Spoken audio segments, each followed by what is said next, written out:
Welcome back to our course Created to Connect. It is a course on the Enneagram.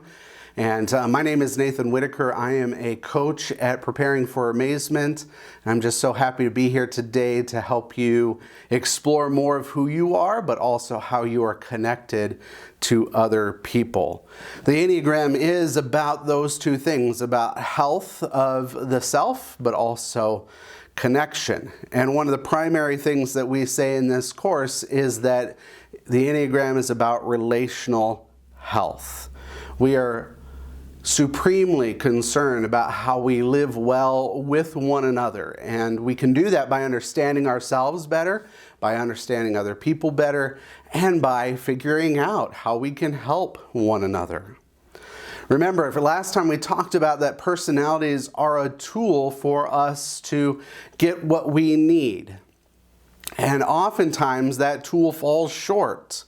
And so the relational health component comes in because we not only need our tools, we need other people to help us achieve what we need in this life, but also how we can deepen our relationship with others. As a quick review, we are going to have the introduction last time. That's what we did. This time we're going to talk about the triads. Next time we're going to talk about the types within those triads. And then following that, we're going to talk about both our needs that are counterintuitive to our personalities. And then finally, how we can achieve some sort of wholeness together. If you haven't already, please print out that Enneagram sheet or have it available on your screen, because we're going to go through that. There's a lot of text on that sheet, and so what we're going to do is we're going to build it up throughout the subsequent sections and really give you a full picture of what the Enneagram is when it comes to ministry work that you're doing. We're going to start today, as I said, with the triads, and we have 3 triads in the Enneagram, 3 sets of 3, and they are represented by body, heart, and mind. There are 3 types that are within the body triad. There are 3 types that are in the heart triad and 3 types in the head triad. And the idea here is that those triads composed together, they comprise the wholeness of a human being outside of the soul, right? And so these 3 triads make us who we are in community, the body of Christ, in community together.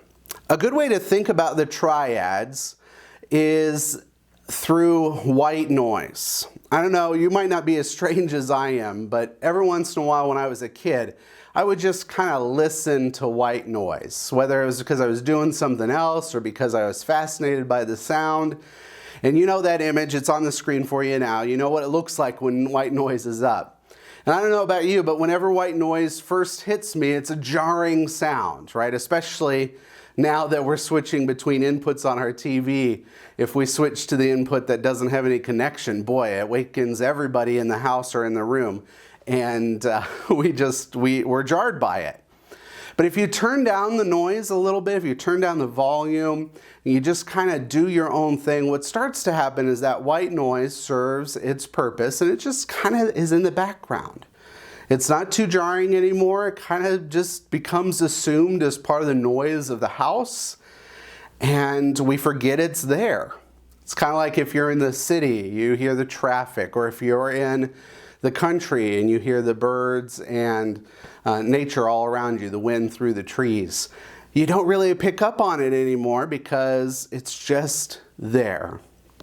These triads serve as the white noise behind our types. They guide everything. They kind of actually help us understand why we are the way we are, but we don't pay much attention to them. They're always just kind of behind the scenes.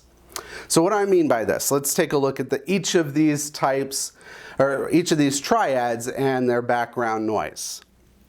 So the first type, or triad, is the gut triad. And the gut triad is the instinctual triad.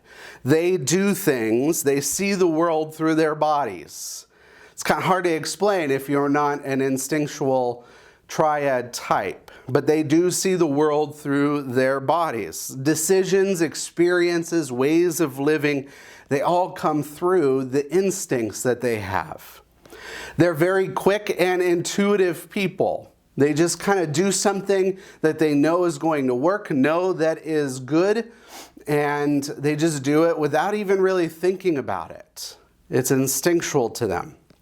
And this instinctual nature surprises the rest of the other types within the heart and the head triads, because they're able to accomplish so much just based off of what they're feeling in their bodies, not their emotions, but in their bodies. Their background noise is anger. The gut triad is always angry. They are perpetually angry. My favorite way to illustrate this is actually with the movie The Avengers. The very first one, they're trying to get the Hulk to be a part of their team. And he shows up kind of at the last minute, and they ask him, how are you going to transform? You have to get angry. You're not getting angry. And he tells them that his secret is he's always angry. This is kind of the gut triad. They're always angry. But there's a key distinction. They're not usually angry at other people. They are often angry at themselves. And each of the types within this triad will represent that differently. Sometimes it's resentment, sometimes it is through vocalization, but they are angry and angry primarily at themselves. And this anger is a background noise. It's kind of in their being, in their soul almost. They are perpetually angry, not in a violent way, but in a self-inflicted way. So that's really important to know, because anger is a hard emotion for a lot of us to really understand and appreciate. Often we think anger is something you shouldn't feel, which is, by the way, something you never tell one. But anger is in the background for these folks, and it's not a bad thing. It's just what is. Our second triad is the heart triad, and the heart triad is the feeling triad.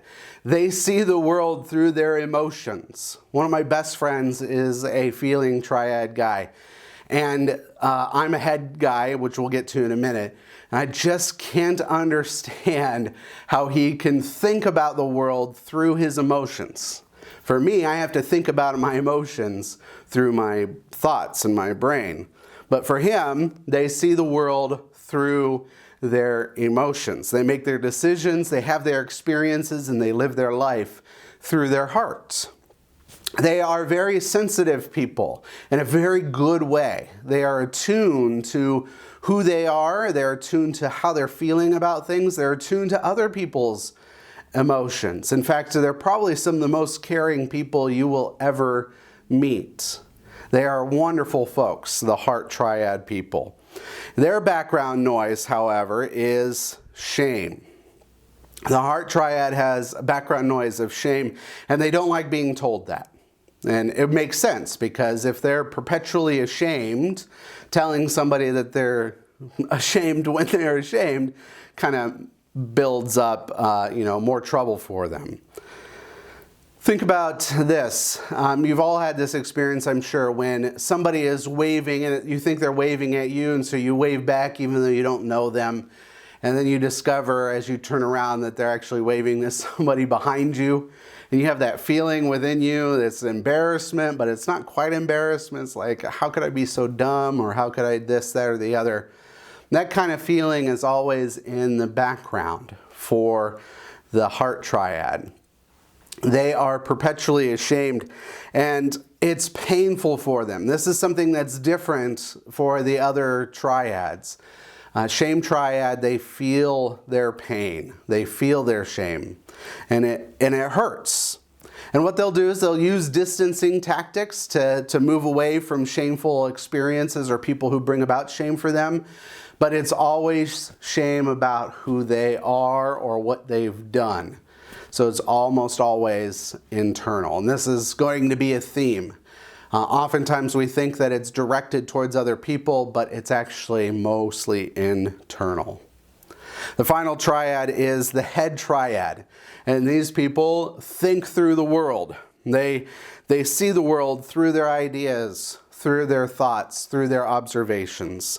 Decisions, experiences, and ways of living all happen through their thoughts. They are deep thinkers, the deepest thinkers of the triad, and they're always preparing and studying others about what they know and what they can do. They are amazing. I don't have a good illustration for thinkers, but they are often thought of as being ivory tower folks that or too abstract or just disconnected because they're not really connecting their thoughts to lived experiences. The sevens are a little different. We'll get to them later on in the next section, but that's the head triad. And their background noise is fear.